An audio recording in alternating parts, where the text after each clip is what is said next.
மகாபிரபு இவர் தான் உலகத்துல இந்த நாம சங்கீர்த்தனம் அப்படிங்கிறத கலியுகத்துக்கு ரொம்ப முக்கியமானது அப்படிங்கிறத சொல்றதுக்காக அவதாரம் எடுத்தார்.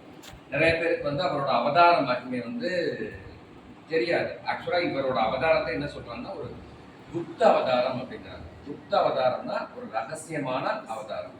பகவான் அவதாரம் எடுப்பார், ஆனா தான் தான் பகவான் அப்படிங்கிற அவரோட கல்யாண குணங்களை எதையுமே வெளிக்காட்டிக்க மாட்டார். ஆனா யாருக்கு அவர் பகவான் அப்படின்னு தெரியும்னா அவரோட அத்தியாத்மான ஒரு நண்பர்களுக்கு இல்லைன்னா அவங்களோட ஃபாலோயர்ஸ்க்கு டிவோட்டிஸ்க்கு மட்டும்தான் தெரியும் இவர் பகவானோட ஒரு அவதாரம் அப்படின்னு சொல்லி தெரியும். இவர் இப்போ மிக சமீபத்தில் 1400களில் வெஸ்ட் பெங்கால்ல பிறந்தவர். அதாவது ஒரு 500 வருஷங்களுக்கு முன்னாடி. கிருஷ்ணர் 5000 வருஷம், அதுக்கடுத்து இப்போ ஒரு 500 வருஷத்துக்கு முன்னாடி வெஸ்ட் பெங்கால்ல பிறந்தவர். அவங்களோட அப்பா ஜெகநாத் மிஸ்ரா, அம்மா சச்சி தேவி. அவங்களோட ரொம்ப பூர்வாசிரம் நம்ம பார்க்கறோட இவரோட இன்னொரு பேர் கௌரங்கர் அப்படின்னு சொல்லுவாங்க. கௌரங்கர் அப்படின்னு சொன்னா தங்க நிறமான அப்படின்னு அர்த்தம். அதாவது அவரோட உடம்பே பார்த்தீங்கன்னா அப்படி மஞ்சள் கலர்ல தங்கம் மாதிரி ஜொலிக்குமா. அதனாலதான் அவருக்கு பேர் கௌரங்கர். குஜராத்ல வெஸ்ட் பெங்கால் நிறைய பேருக்கு கௌரங்கா, கௌரங்க தாஸ் இந்த மாதிரிலாம் நிறைய பேர் வைப்பாங்க. கௌரங்க தாக்கூர் இந்த மாதிரிலாம், மிஸ்ரா அந்த மாதிரிலாம் சேர்த்து வைப்பாங்க. அப்ப அவங்க எல்லாருமே கௌரங்கரோட டிவோட்டிஸ் அப்படின்னு சொல்றாங்க. இவரோட முக்கியமான அம்சம் என்ன அப்படின்னு சொன்னா, பகவான் ஸ்ரீ கிருஷ்ணர் என்ன நினைக்கிறார் அப்படின்னு சொன்னா, நம்மளுக்கு ஒரு பாட்டு நம்மளுக்கு தெரியாது. கிருஷ்ணர் மட்டுமே நம்ம கும்பிட்டு இருக்கோம். கிருஷ்ணரோட சேர்ந்த சக்தி ரூபம் ராதாராணி. நம்ம அதை தெரியறது கிடையாது. பகவான் எப்பெல்லாம் அவதாரம் எடுக்கிறாங்களோ அப்ப அவங்களோட சக்தி ரூபம் அவங்களுக்கு முன்னாடி வந்துருவாங்க. இது நிறைய இடங்கள் நம்ம இருக்கு. இப்ப நம்மளோட காலகட்டத்துல எடுத்தோம் அப்படின்னா, சாய்பாபாவை எடுத்தோம்னா சாய்பாபாவோட சக்தி ரூபமாக ராதாகிருஷ்ணனை தான் அவங்களோட இந்த ஷீரடி சமஸ்தானத்தையே கட்டி காத்தது. இப்ப நம்ம காலகட்டத்துல பகவான் எடுத்துக்கிட்டீங்கன்னா தேவிக்கம்மா அவர் சொல்லியிருக்கிறாரு, மை எட்டர்னல் ஸ்லேவ் அப்படின்னால. அப்பா நீங்களும் உங்களோட ஸ்பீச்ல சொல்லியிருக்கீங்க, பகவான் எப்பப்பெல்லாம் வர்றாங்களோ அப்பெல்லாம் முன்னாடி தேவகியமா வந்துருவாங்க அப்படின்னு சொல்லிட்டு. அப்போ ஒரு சிவரூபம் ஒரு பகவான் அவதாரம் எடுக்கிறாருன்னா அவரோட ராஜ்யத்தை நடத்திட்டு போறதுக்கான ஒரு அம்சம் அவங்களோட சக்தி ரூபம் கண்டிப்பாக வருவாங்க. அவங்க ராதாராணி. பகவான் கிருஷ்ணர் என்ன நினைக்கிறாரு அப்படின்னு சொன்னா, ராதாராணிக்கு தன் மேல இருக்கக்கூடிய இந்த ஒரு பிரேமை, இந்த ஒரு பக்தி, இதை தான் அனுபவிச்சு பார்க்கணும் அப்படிங்கிறதுக்காக இந்த ஒரு அவதாரம் எடுக்கிறாரு. அது எடுக்கிறதுக்கான இந்த தனிப்பட்ட விருப்பம் மட்டும் கிடையாது. நாரதர் என்ன சொல்றாருன்னா, கலிகாலம் ஆரம்பிக்குது. அப்ப பக்தர்கள் நார்மலான மக்கள் ரொம்ப கஷ்டப்படுறாங்கன்னு சொல்லிட்டு பகவான் போய் கேட்கும் பொழுது அவர் எல்லாத்தையும் சேர்த்து ஒரு கிளஸ்டர் மாதிரி கொடுக்குறாரு. எப்படி கொடுக்குறாரு அப்படின்னு சொன்னா, நான் இந்த மாதிரி இந்த பூமி இந்த இதை சொல்லி இவங்களுக்கு குழந்தைய நான் கௌரங்கர் அப்படிங்கிற ஒரு பேர்ல பிறப்பேன். யார் யாரெல்லாம் நம்மளோட அடியவர்கள் இருக்கிறாங்களோ, நம்மளோட டிவோட்டிஸ் இருக்கிறாங்களோ, அவங்க எல்லாரும் அந்த காலகட்டத்துல என்னோட பிறப்பாங்க. யார் யாருக்கு இதுல விருப்பம் இருக்கு அப்படின்னு கேட்டு அவங்க எல்லாருமே பகவான் கிட்டத்தட்ட ஒரு பட்டாளத்தோட மேல இருந்து நம்மளுக்காக இறங்கி வர்றாரு. நாரதர் வர்றாரு, மகாவிஷ்ணு வர்றாரு, சிவனோட ரூபம் ராதாராணி, இவங்க எல்லாரும் சைத்தன்ய மகாபிரபுவோட க்ளோஸ் அசோசியேட்டிவா வர்றாங்க. இவங்களை தான் பஞ்ச தத்துவா அப்படின்னு சொல்றாங்க. அது நம்ம இதுலயே அந்த நாம சொல்றதுலே இருக்கு. ஸ்ரீ கிருஷ்ண சைத்தன்யா, பிரபு நித்யானந்தா, ஸ்ரீ அத்வைத கதாதாரா, ஸ்ரீவாசாதி கௌர பக்த விருந்தா, 5 பேர் அவங்களோட சேர்ந்து வர்றாங்க. இவங்களோட முக்கியமான நோக்கம் என்ன அப்படின்னு சொன்னா, நாம சங்கீர்த்தனம் மட்டும்தான். Chaitanya Mahaprabhu full and full நாமத்தை மட்டும்தான் சொல்லியிருக்கிறாரு. அவர் சிக்ஷாஷ்டகம் அப்படின்னு சொல்லிட்டு 8 பாடல்கள் மட்டும்தான் கொடுத்துருக்காரு. வேற எதுவுமே அவர் கொடுக்கவே இல்லை. அவர் கொடுத்தது எல்லாமே பகவானோட நாமம் மட்டும்தான். ஹரே கிருஷ்ண கிருஷ்ண கிருஷ்ண ஹரே ஹரே, ஹரே ராம ராம ராம ஹரே ஹரே. இந்த மகா மந்திரத்தை மட்டும்தான் சொல்லணும். சின்ன குழந்தையாக இருக்கும் பொழுதே பார்த்தீங்கன்னா யாராச்சும் கிருஷ்ணரோட இவர் அழுவாரு, பகவானோட பேரை சொல்றாங்கன்னா அப்படியே சைலண்ட் ஆயிடுவாங்க, கை தட்டி சிரிப்பாங்க. அந்த ஒரு ஏஜ் வர வர வர அந்த மோனன்ல எக்ஸ்டசி அப்படின்னு சொல்லுவாங்களா, ஆனந்த கூத்தாடுறது அப்படிங்கிறது நம்ம பகவான் சைத்தன்யத்திலிருந்து நம்ம கற்றுக்கலாம். அவர் டான்ஸ் ஆடுறதுன்னா சும்மா நம்மள மாதிரி ஆடுறது கிடையாது. இங்க இருந்து கிட்டத்தட்ட ஒரு 5-6 அடி உயரத்துக்கு குதிச்சு ஆடக்கூடிய ஒரு மோன நிலை அப்படின்னு சொல்றாங்க. அவருக்கு வந்து வேற எந்த விதமான நினைவு அப்ப வந்து வரவே வராது. கிருஷ்ணர் அப்படின்ட்டா அப்படியே அந்த ராதாராணியோட அந்த பிரேமையில அப்படியே மூழ்கி போற மாதிரி அவர் வந்து போயிடுவாரு. இவரோட முக்கியமான தத்துவம் என்னன்னா அச்சிந்திய பேத அபேத அப்படிங்கிறது தான் ஸ்ரீ சைத்தன்ய மகாபிரபு கொடுத்துருக்கிறது. அதாவது என்னன்னா எல்லாரும் என்ன சொல்லுவாங்க அப்படின்னு சொன்னா நம்மளுக்குள்ள ஒரு உயிர் பகவானோட ஒரு அம்சம் இருக்குது, அப்ப நானே கடவுள் அப்படின்னு சொல்லுவாங்க. அப்படி கிடையாது. நம்ம இன்னைக்கு கடவுளாக ஆக முடியாது. நம்மளுக்குள்ள பகவான் இருக்கிறாரு. ஆனா பகவான் நம்மள இருந்து வேறுபட்டவர். கண்டிப்பாக அந்த உயர்ந்த நிலையை நம்ம எல்லாருமே வந்து அடையணும். அதாவது எல்லா உயிர் வாழ்வுக்கும் கடவுள் இருக்கிறாரு. அப்ப நானும் கடவுளும் கிட்டத்தட்ட ஒண்ணு. அப்ப வந்து இது வந்து ஒற்றுமை. அதே சமயத்துல நானும் கடவுளும் வேற வேற. ஏன்னா அது வந்து ஒரு உயர்ந்த நிலை.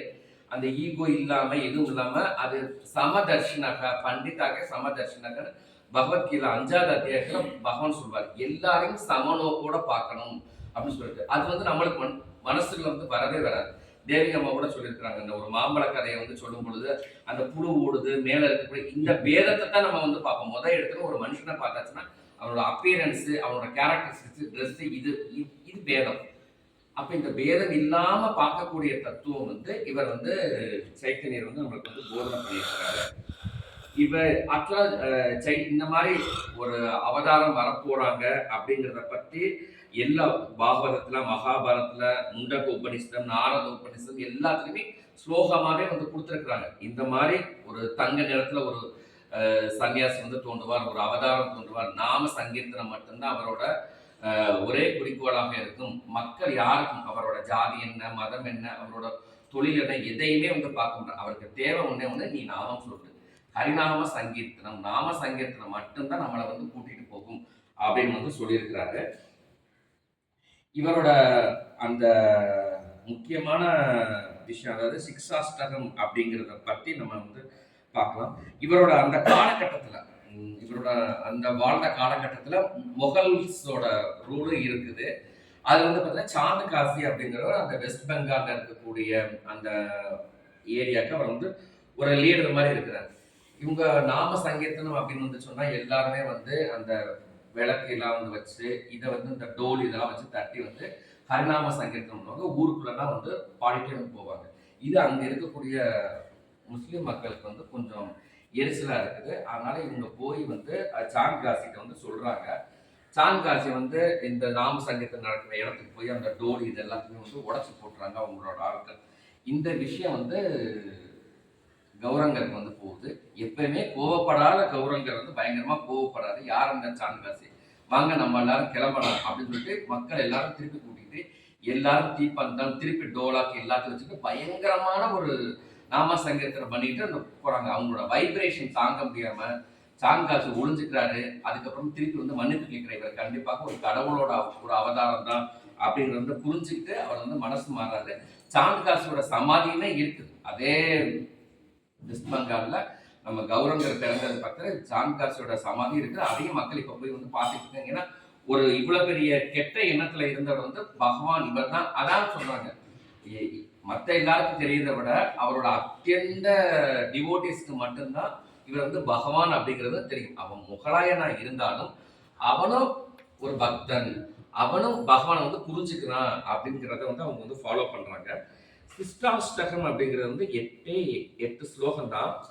அது சேத்தோ தர்ப்பண மார்ஜனம் அப்படிங்கிறதுல இருந்து ஆரம்பிக்கும். அந்த 8ஓட மீனிங் மட்டும் நான் வந்து சொல்றேன். அது என்ன சொல்றாரு அப்படின்னு வந்து சொன்னா, காலங்காலமா நம்மளோட மனசுல இருந்திருக்கக்கூடிய அந்த அழுக்கு எல்லாமே வந்து படிஞ்சிருக்கு.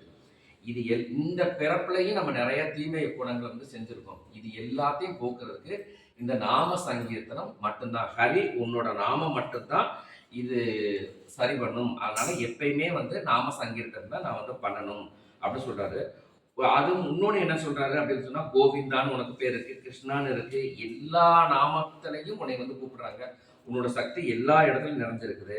ஆனா இதை செய்யறதுக்கு எந்த விதமான ரூல்ஸ் அண்ட் ரெகுலேஷன்ஸ் கிடையாது. ஒரு மந்திரத்தை சொல்றதுன்னா காலையில காயத்ரி மந்திரம்னா இப்படி செய்யணும் அப்படிங்கிற மாதிரி இருக்குது. இதுக்கு வந்து எந்த விதமான ரூல்ஸ் அண்ட் ரெகுலேஷன்ஸும் கிடையாது. ஆனா இந்த மனநிலை, இந்த நான் இறைவனோட நாமத்தை சொல்றேன் அப்படிங்கிற அந்த மனநிலை மட்டும் இருந்தாலே போதும். கிருஷ்ணரே நீ எனக்கு இந்த மந்திரத்தை வந்து கொடுத்ததுக்கு நன்றி அப்படிங்கிற மாதிரி வந்து சொல்றாரு. எனக்கு எந்த செல்வம் வேணாம், எந்த புகழும் வேணாம், வேற எந்த விதமான அழகிய பெண்கள் வேணாம். அதை சொல்லுவாங்க, ந தனம் ந ஜனம் ந சுந்தரி கவிதாமாம் ஜெகதீச காமையே மம ஜன்மனி ஜன்மனீஸ்வரே பவதாத் பக்திர் அகை துகி வெயி. அதாவது எனக்கு வேண்டியது ஒன்னே ஒண்ணு மட்டும்தான், அது காரணம் இல்லாத பக்தி. பக்தி செய்யறதுன்னா எனக்கு சொர்க்கம் கிடைக்கும், எனக்கு நல்ல வாழ்க்கை கிடைக்கும் அப்படின்னா அது காரணத்தோட வந்துடும். அது கர்மா அகர்மா விகர்மா அதுக்குள்ள இழுத்துட்டு போயிடும். காரணம் இல்லாத பக்தியா எனக்கு கண்டிப்பாக வந்து வேணும், அதை நீ எனக்கு வந்து கொடு அப்படின்னு சொல்றாரு. நான் ஏதோ ஒரு பிறவில ஏதோ ஒரு தப்பு பண்ணதுனால இந்த ஜனனம் மரணம் அப்படிங்கிற இந்த பிறவி சூழல்ல நான் வந்து விழுந்துட்டே வந்து மாட்டிக்கிட்டேன்.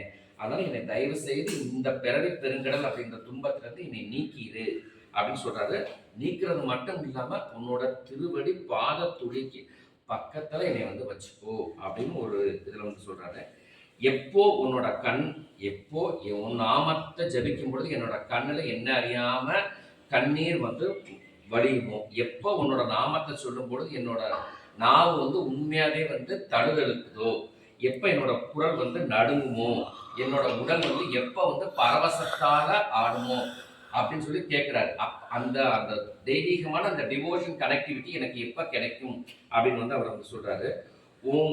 உன்னை விட்டு நான் பிரிஞ்சு வந்துட்டேன், உன்னோட இல்லாத இந்த ஒவ்வொரு நிமிஷமும் எனக்கு ஒரு யுகம் மாதிரி இருக்குது, என்னோட கண்கள் வந்து கண்ணீர்ல நிரம்பி இருக்குது, கோவிந்தா இந்த உலகமே நீ இல்லாம எனக்கு வந்து வெறுமையா தெரியுது அப்படின்னு வந்து சொல்லிட்டு லாஸ்டா வந்து சொல்றாரு என்னன்னா, நீ என்னை வந்து கூப்பிட்டுக்கோ, நீ என்னை கூப்பிட்டுட்டு என்னை எவ்வளவு பாரபட்சமா நடத்தினாலும் சரி, என்னை ரொம்ப ரஃபா ஹேண்டில் பண்ணாலும் எப்படி ஹேண்டில் பண்ணாலும் எனக்கு அதை பத்தின எந்த விதமான சலனமும் கிடையாது, கருத்து வந்து கிடையாது. உன்னோட தரிசனம் மட்டும்தான் எனக்கு வந்து ரொம்ப ரொம்ப முக்கியமானது. ஏன்னா நீ தான் எல்லாத்துக்கும் அதிபதி, ஓ கிருஷ்ணா அப்படின்னு சொல்லி வந்து முடிக்கிறார். அப்ப அந்த 8 ஸ்லோகத்தை மட்டும் கொடுத்துட்டு அவர் எப்பயும் சொன்னது எல்லாமே என்னன்னா, நாம சங்கீர்த்தனம் நாம சங்கீர்த்தனம் நாம சங்கீர்த்தனம், இதை மட்டும் சொன்னாலே வந்து போதும். இது இது வந்து பகவானே வந்து ஏற்கனவே வந்து சொல்லியிருக்கிறாரு. நீ எத்தனையோ ஜென்மம் நம்ம எடுத்திருப்போம், இவ்வளவோ பாவம் பண்ணியிருப்போம், இதை நான் எப்போ உன்னை வந்து சேருவேன் அப்படிங்கிறத பற்றி சொல்லும்போது பிரபுபாதத்தை ஒருத்தர் வந்து கேட்கிறாரு, ஒரு ஃபாரினர் கேட்கிறாரு, நாங்க பல ஜென்மங்களா எடுத்துட்டோம், நாங்க இப்போ உங்ககிட்ட வந்து வர்றதுக்கு என்ன செய்யணும், இன்னும் எத்தனை ஜென்மம் எடுக்கணும் இந்த பாவத்தை கரைக்கிறதுக்கு அப்படின்னு சொன்னா அவர் உடனே சொல்றது 1 செகண்ட் அப்படிங்கிறாரு. 1 செகண்ட் போதும், you just simply surrender to Krishna. கிருஷ்ணர்கிட்ட நீ சரண்டர் வந்து அதான் வந்து 18.6 அவர் வந்து கரெக்டா சொல்றாரு சார். அவர் கரெக்டா அதுதான் சொல்றாரு, நீ எல்லாத்தையும் எந்த விதமான தவ முறைகளும் வேணாம், நான் எதுவும் வேணாம், என்ன சரணடை. இந்த சரணடைகிற பக்கத்துக்கு நம்மளுக்கு வந்து கொண்டு போகக்கூடியது இந்த நாம சங்கீர்த்தனம் மட்டுமே. இந்த நாம சங்கீர்த்தனை பல வகையில் நம்ம எளிமையா வந்து சொல்றோம். அவர் கொடுத்திருக்கக்கூடியது, மகாபிரபு கொடுத்திருக்கக்கூடியது மகா மந்திரம் ஹரே கிருஷ்ணா கிருஷ்ண கிருஷ்ண ஹரே ஹரே, ஹரே ராம ராம ராம ஹரே ஹரே. இதை ராமர் கும்பிடுறாங்க, ராமர் வந்து ஆரம்பிக்கிறாங்க. இது நம்ம சொல்ல ஆரம்பிச்சாச்சுன்னா எது ஃபர்ஸ்ட் எது பின்னாடி அப்படிங்கிறது நம்மளுக்கு வந்து தெரியாம நம்ம பாட்டுக்கு வந்து சொல்லிக்கிட்டே வந்து இருப்போம். அதனால இது சொல்ல சொல்ல சொல்ல நம்மளோட அனர்த்தங்கள் எல்லாமே கொஞ்சம் கொஞ்சமா நீங்கி வந்துடும் அப்படிங்கிறது. அது பகவானோட பாலகுமாரன் ஐயாவோட அந்த பாட்டே நமக்கு தெரியும். அங்க சொல்லியிருப்பாரு, நான்ல ஆரம்பிப்பாரு, கடைசி முடிக்கும் போது பாலகுமாரன் அது தனி ஒரு என்டிட்டி அப்படிங்கிற மாதிரி ஒதுக்கி வச்சிருப்பாரு. அந்த மைண்ட் செட் நம்மளுக்கு வரணும் அப்படின்னா பூர்ண சரணாகதி, அந்த சரணாகதி உடனே கிடைச்சிடாது. நாமம் மட்டுமே ஒரே வழி அப்படிங்கிறத வந்து சைத்தன்ய மகாபிரபு நம்மளுக்கு வந்து கொடுத்துருக்குறாங்க. யோகிராம் சூரத்குமார், யோகிராம் ஜெய்.